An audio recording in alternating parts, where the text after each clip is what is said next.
this ever happened to you? I bet it has. In a world dominated by technology, mobile phones have become our main portal to the digital world.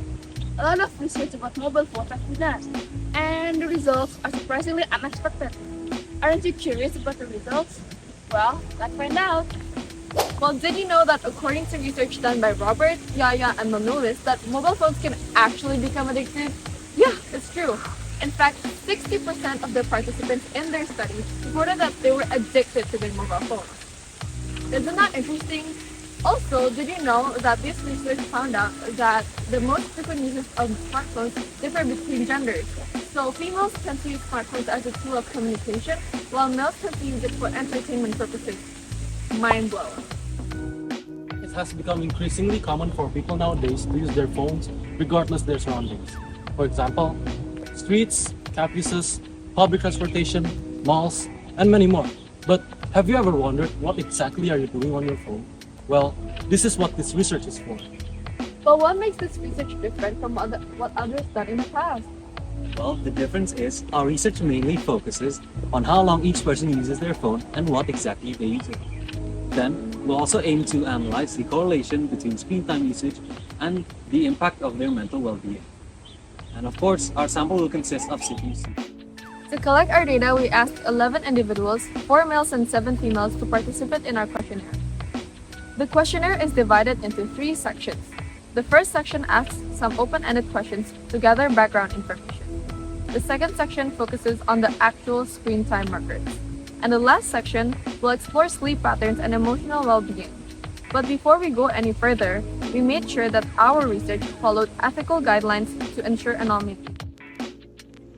We hypothesized that among students enrolled in City University of Hong Kong, the average daily screen time will exceed 5 hours, with approximately 50% of the time used on social media applications.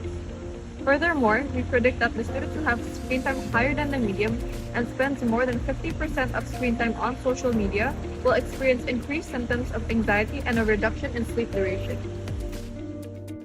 In this research, we are going to answer some key questions, like what are the primary uses of smartphones among individuals? What is the average amount of time individuals spend on their smartphones per day? Are there any negative effects associated with prolonged smartphone usage? Does spending too much time on a mobile phone affect their sleep quality? And finally, how does all of this impact their emotional well-being? So, without further ado, let's hop into the results.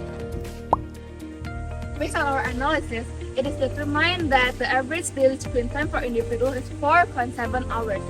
When we break it down to genders, we can see that males spend 5 hours on their screen, while females spend approximately 4.5 hours.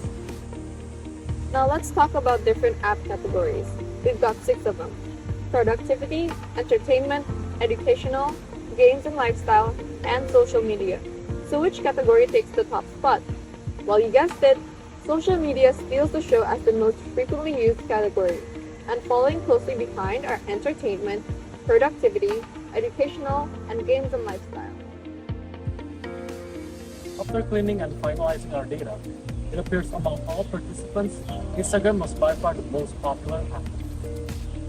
Almost always at first place and sitting no lower than second place. Next, we got messaging apps like Messenger, iMessage, and WhatsApp. And there's a tie in third place between entertainment and browser like Safari, Chrome, and YouTube. Next, the correlation between screen time and sleep time. From our research, we found that there's near zero correlation between how long you use your phone and how long you sleep. When we further break it down by gender, we find that females similarly have a near zero correlation, while for males, it can be shown that there is a weak correlation. All of this data has to be taken with a grain of salt though, as we need to take into account that our sample of just 11 individuals is a fairly small sample. Aside from that, the data we collected on anxiety, happiness, mood swings, and fatigue are all combined to determine their emotional well-being, with a higher emotional well-being meaning better mental health. Based on our findings, we found that there are near zero correlation between screen time and emotional well-being. And when we break it down again by genders, we also see similar results. In conclusion, we overestimated our first hypothesis. while in reality, the total average screen time was around 4.7 hours against the hypothesized 5. Similarly, we also overestimated the 50% margin. While we hypothesized that 50% of the total screen time would be used on social media, in reality, the real number was only about 42%.